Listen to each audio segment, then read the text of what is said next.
All right, so 13.4 is where we're going to end with 13. Like we said, we're going to kind of combine these two tests. So problem 1 talks about the amplitude, which we kind of discussed already on Friday.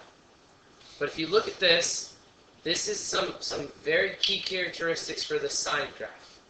We made the sine graph, so if you want to go back and refer to that in 13.3, you can go back and look at that. That was the one that started at 0, 0. At pi over 2, it went up to 1, so it looks like this. The graph of it. Hopefully this will write on it. We made a little. Knew it. Why would it work? All right, so the sine graph should look something like this. Is what we found out.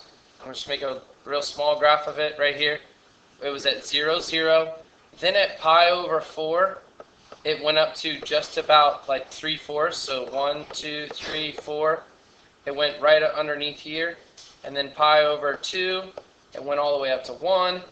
Then we said 3 pi over 4, and it went down back to that 0.7 something, and then we got back to pi, and it was back to 0, and it kind of did this thing like this. And it kept on going. This keeps on going. This keeps on going. And this, it keeps on going backwards. So it keeps going like this, back this way. So having that in mind, okay, the y-intercept, right, where does it touch the y-axis is at 0, 0. Where is the domain? The domain is what is x allowed to be? I feel like this is something we've struggled on, and it shouldn't be that hard. Just look, how far does this graph go to the left? Does it ever stop going to the left? No, so it keeps on going to negative infinity. How far does this thing go to the right? Looking at the picture. So it goes from negative infinity to positive infinity. And the way that they wrote this is called interval notation. That's where you use either parentheses or you use brackets. Okay, that's something that from like chapter 1 that we talked about. Okay, this means that it is not included. This means that that number is included. You cannot include infinity because it's not a number. It's more of a concept. It just means it keeps on going forever. Does everybody get that idea? All right. The range. The range is what is y allowed to be. This time I'm only looking at how high. Does this thing go up forever? No. In fact, right here, it keeps reaching the highest it goes. This is supposed to be the same height. Right? It keeps reaching. Does it keep on going down forever? No, it reaches the lowest right here, and those are all the same lows. Does that make sense? Yeah. What is the highest this thing reaches? 1. What is the lowest this thing reaches? -1. So my range is with a bracket, because it includes, it can be 1. It is 1 right here, and it can be -1, so it's -1 right here. So it's included, so we used brackets, and it's from -1 to +1. All the y's will be between those two numbers. You're not going to get, so if I asked you, could y be 2? Your answer is no. It doesn't fall within the range. Does that make sense of domain and range? I feel like that's been a struggle all year, and it doesn't need to be. I feel like you're making it more than it is. You just look at the picture and say, what's x allowed to be? How far does it go left or right? If it goes to infinity both ways, it's infinity to infinity. Up or down is the range. You with me? Period. Whoops. Whatever. Period is how long it takes to repeat itself. So when we went back to that, if we did this on Friday, it started at 0, and right here was to 2 pi. And then after that, everything else was a repeat of the same exact data again. All the y's repeating. So we know that a period is from 0 to 2 pi, so that length is 2 pi. That's how long the period is. And we talked about how sometimes on Friday, that a period would mean, sometimes our graph is going to look like that. Did you see what I just drew? Here, maybe I'll draw it in green. Now, if I asked you how long is the period for that wavelength, that period would only be pi long. Because after pi, it starts to repeat itself. Does everybody understand what I'm talking about for period? Okay?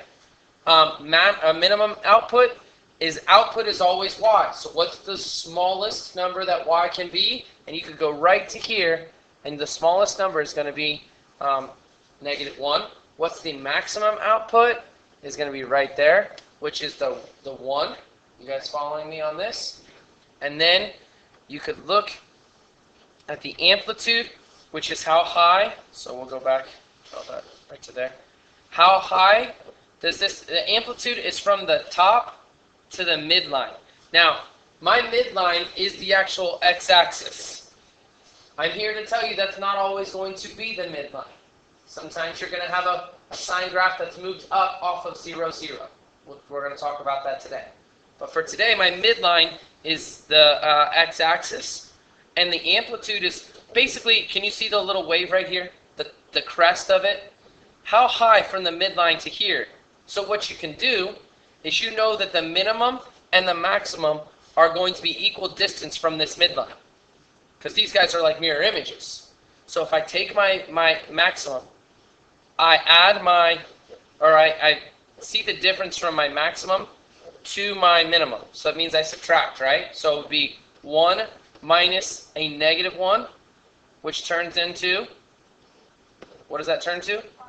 1 plus 1, which is 2. So this distance is 2. What does that mean half of this is going to be? And so that's the way you would do it. Now this one's really easy because you can tell that this distance is only 1. But remember we said we're going to have sometimes a floating sign where the midline is not the x-axis. So sometimes it's going to look, are you guys following me? So sometimes your x-axis is going to be down here and this is where your wave is going to happen. Okay? And here is going to be your midline. So what you do is you take this number up here, whatever it is, subtract this number down here, and that will get you this distance, right? Isn't that how we found the distance between, like, the difference from my y at this point and the y at this point is how far this is going to be? Does that make sense? I don't really care that this is over to the right and this is over to the left because I don't care about that. I just want to know what the difference from the top to the bottom so I can just like kind of move this over here and just say, I just want to subtract the y's. Do you get what I'm talking about? And then if I divide that by 2, boom, I've got my amplitude. You with me? Okay? And then the last key thing that we need to really go over is that midline, which is where do you see that it starts to kind of repeat? So this would be the midline would be right there, where the graph kind of flips over to the other side and starts to repeat itself. You guys with me? Yes. All right. Those same things are for cosine also. One of the big differences, look at the y-intercept. We talked about that on Friday. Because remember, this is what is for this ordered pair, this 0 is really a what? Remember, the input is really a what? When I do my sine graph.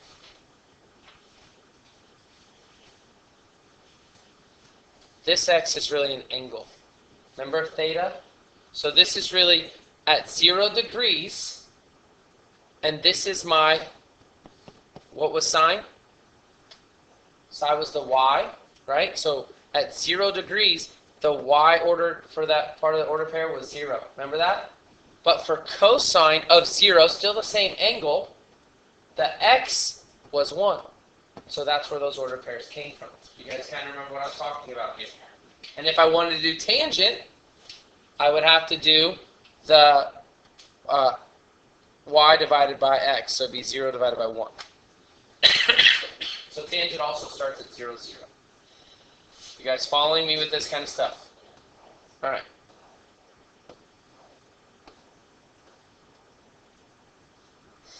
All right.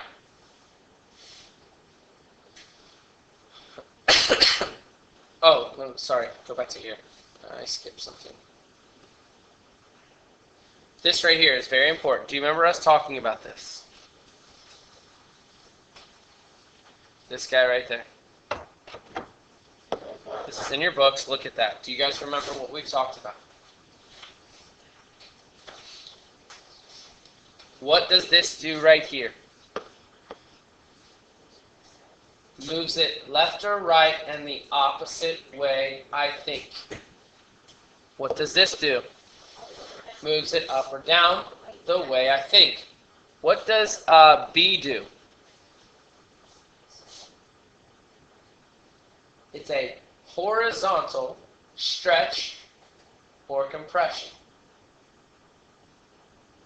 Now, it gets tricky for this one, so what is A?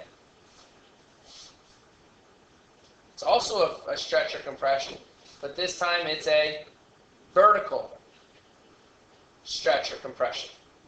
Now, this one, if you look right here, if A is bigger than 1, remember, do I care about it being negative?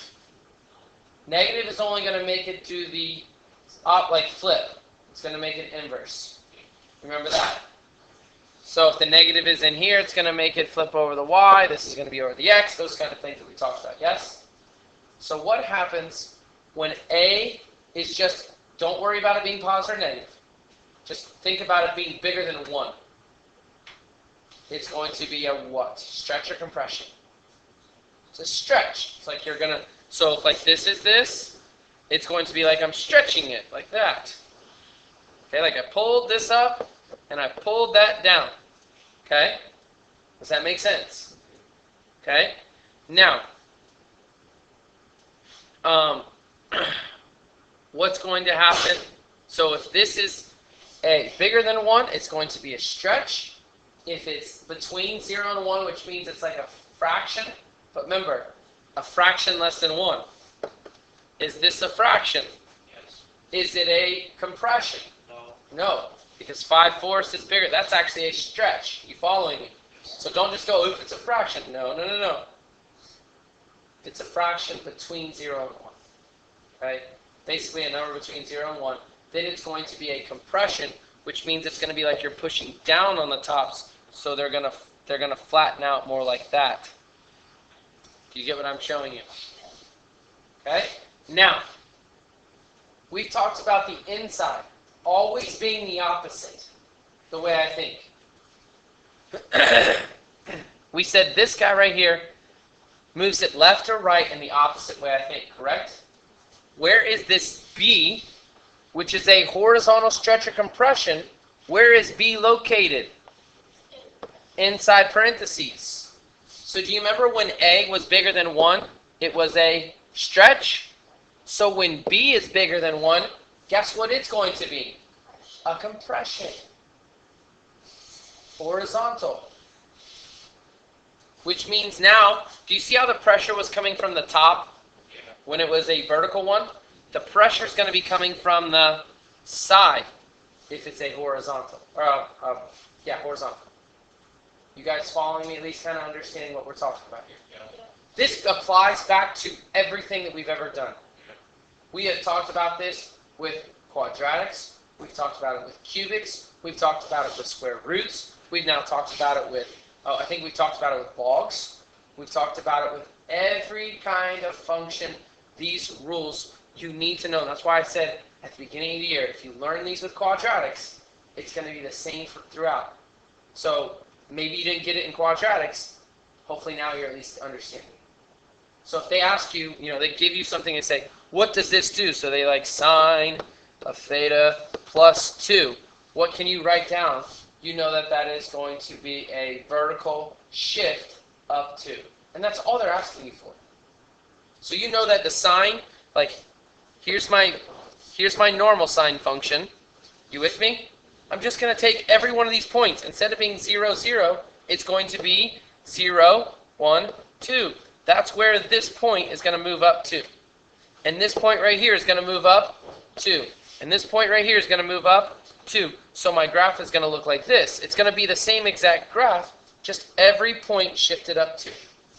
That's what these translations mean the whole year long. Do you guys get it?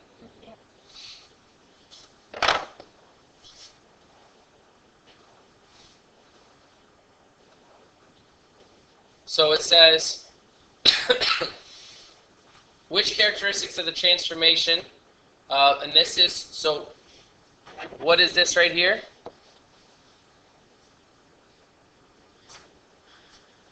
This one is when A, now here they're talking about A is greater than 0. what are they only talking about? It's either going to be a vertical stretch or compression. But it's not going to be a what? It's not going to be a horizontal or a what? 0. Since it's greater than 0. We know we're not talking about a reflection. A reflection, right? It's not going to be negative. You guys kind of understand what I'm talking about? But actually, since they put absolute value, you got to be careful with that. Since they say absolute value, they're saying don't worry about it if it is negative. All right? So is my y-intercept going to change? Do you see the little x's? No. Is my domain going to change? No. Because domain talks about what? X, which x only affects right and left. Is that stretch or compression? If I say vertical, which is what? Up and down, is it going to affect my left and right? So look, did it touch the domain? Because x is left and right. It's not going to touch it. Now, look what it says for range. Will it change? Yes. Why? Because this is affecting the up and down of this graph, so it's going to affect the range. Is it going to affect the period? Think about it. Period is how long it goes from the left to the right to take to repeat itself. Did we change anything about the left and the right? No. So is it going to change my period? No. You following me? Okay. Is it going to change my outputs? Yes, because my outputs are what? My y's, which are my up and downs. Are you with me? And so it's going to change my minimum output, my maximum output. Is it going to change my amplitude? What is my amplitude? The distance from the top to the bottom. Are we changing those distances? Yes. So it's probably going to change my amplitude. Is it going to change my midline? It's because here's what's happening. Do you see my midline? I'm pulling this up equally as I'm pulling this down equally. So isn't this line still going to be in the middle? Yes. Okay, so can you follow my logic with this? So there's an example of this in your book. You have this. This right here is the standard. I'm trying to highlight it in blue. This is just the sine function.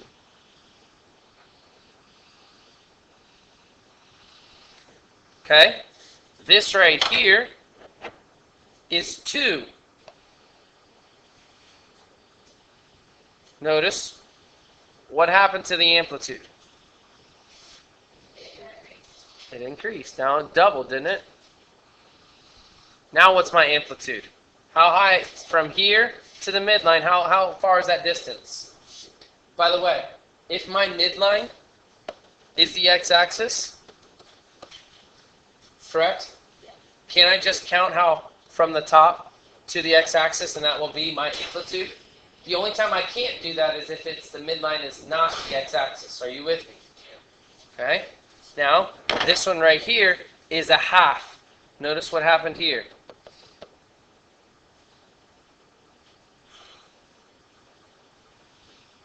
Aren't these doing what we thought they should do? They are who we thought they are. It's a football quote.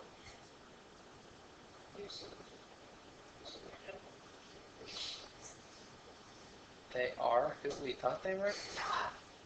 There's no gender. Joe, have you ever seen football? No, I haven't seen it. I haven't seen that meme. It's a football quote. All right, are we good on that?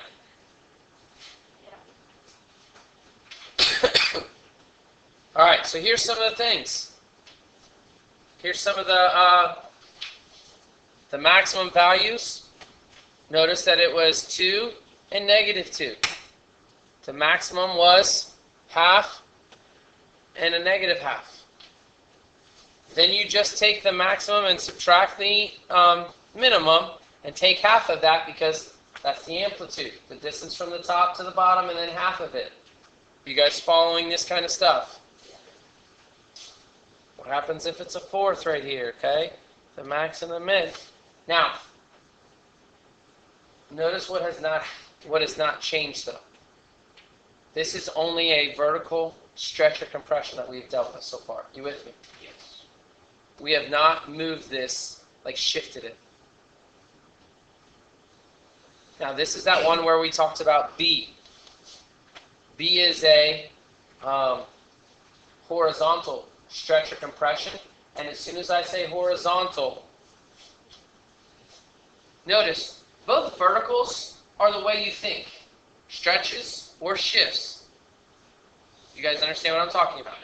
Both horizontals are what?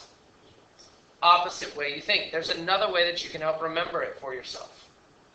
Okay? This says, watch, it's going to be a compression of 1 over B.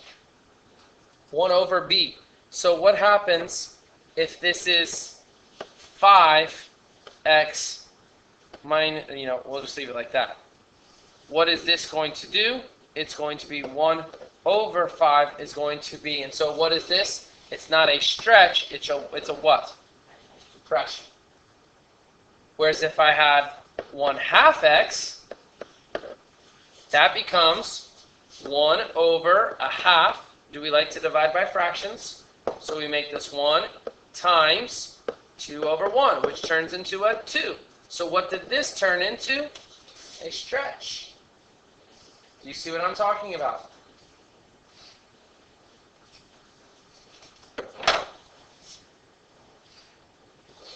All right, let's get going through this. So here's some examples of this one. Let's see if I can zoom in.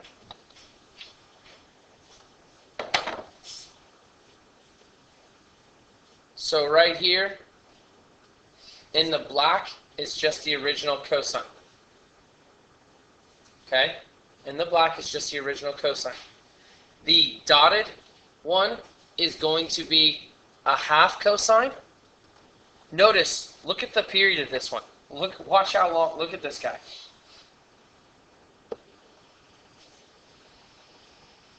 Do you see how long in between the highs and the lows are? Okay? Whereas, watch if there's a 4 right here. Look at this guy. Low, high, low, high, low, high.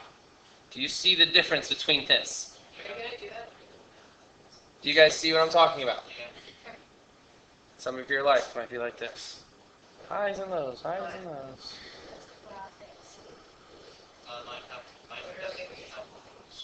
Alright? Not sure. He doesn't mean it. He doesn't mean it. Alright. So, do you guys see the differences of what happens with this horizontal stretch compression? Okay? Now, what is this going to, someone, please, what is this going to change? Really quick, right away that we know. What? It's going to change the period, right? Because right here, it takes, so let's start from here, right? This is where it goes, starts from, this is the midline, it starts up. And now look how long it's taking to go all the way to here. So you'd have to take this value, right? And notice the period is really the difference. How long does it take to get from here to here, correct? Yeah. So you'd have to take this value right here and subtract this value, and that would get us the length of this. You following me? Okay? Now watch the period here on this one. It would be from here to here. Look how short that one is. Compared to the original, which, let's see if I can make this in blue, which this is just the original cosine.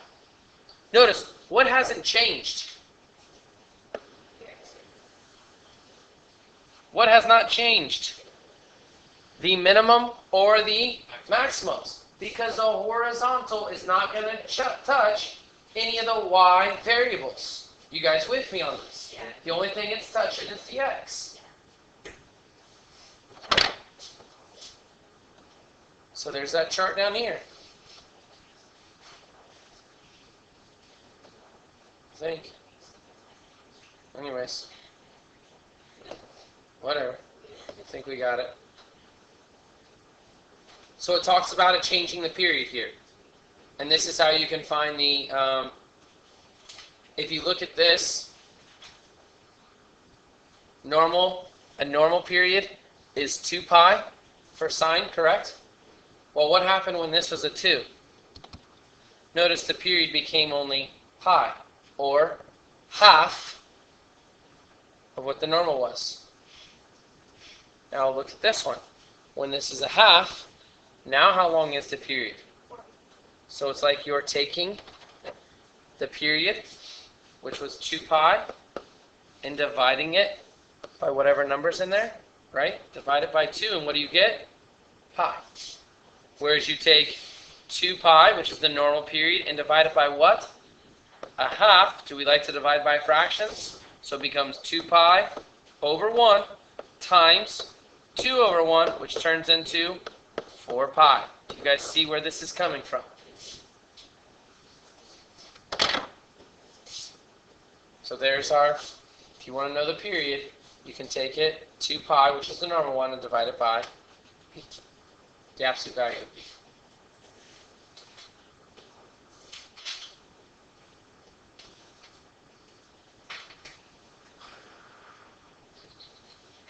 All right, frequency.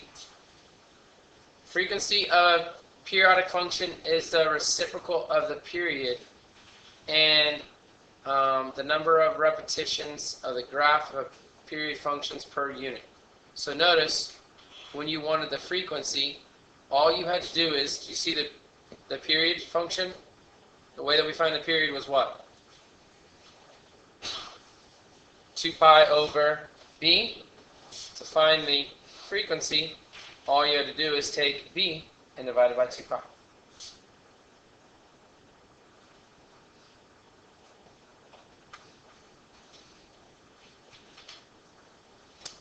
So do you guys see how this is b? To find the period, it would be 2 pi divided by 3. To find the frequency, it would be 3 divided by 2 pi. Good?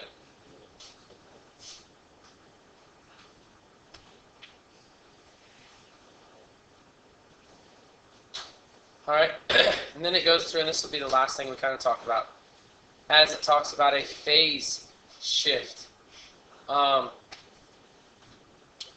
What do we think is going to happen right here when I add 2 pi over 2? What do I think is going to happen? What is this? Where is this? Don't freak out because it's pi over 2. Think about our counting. Hasn't our counting always been in radians? So what is this really going to do? Is it's going to move it to the right or left pi over 2. So when I was counting, when we did ours on Friday, I counted by pi over 4. And then I went pi over 2. Do you guys get what I just showed you? So this is 3 pi over 4 from what we did on Friday. This point, which was actually up here, 1, is going to move to the left over here. And it looks like it's going to hop 2 times. Because this is only going over 1/4 of a pi. This is going over 2 pi. Do you guys get what I'm showing you here? Yeah. Okay, so this is moving it to the left, pi over 2. What is this going to move every point? To the right, pi. Which is really, if I count by 1/4 of a pi, it's going to look like it moves it how many times to the right? 1, 2, 3, 4. Because this is 1/4, 2/4, 3/4, 1 pi. So it moved that point over that much for this distance. Do you guys get what we're talking about? It's definitely a little tricky because we're in terms of pi now, or radians is our unit of measure for this x-axis, and that can be definitely a little tricky. But I just want you to at least understand the concept of what we're talking about. Like I said, there's a whole class on this that's called trig, and you spend a lot more time graphing it. But at least you'll have some kind of understanding. And the same thing's going to happen if I do this. That was a shift. These are called phase shifts, and that is to the, did they ever do the other one?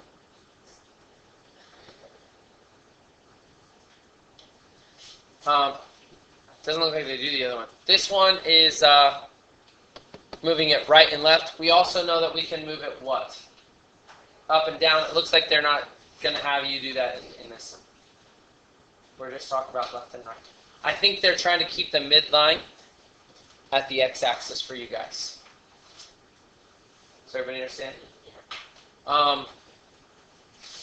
Last thing to make sure, notice what this is. This is definitely something that is new to you. What are they doing right here? And then we're finished. What are they doing to you right here? They're limiting your domain, which means they are saying your x can only be from negative 4 pi to 4 pi. So look, do you see the graph stops right here? And your graph stops right here because of this right here. This rule says, I only want you to graph a piece of this function, and the piece I want you to graph starts at negative 4 pi and goes all the way to 4 pi. A lot of stuff in trig, they'll tell you, we only want the section between here and here. Because, remember, this is like a Ferris wheel.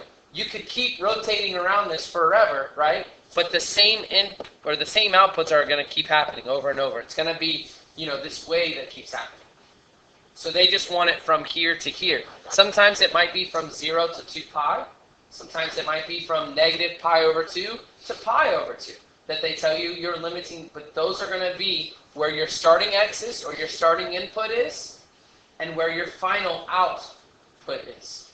This is your first input for your x. This is your last one that they want you. And they want you to just make a graph, kind of get a shape of it from that starting point to the ending point. Does that kind of make sense? All right.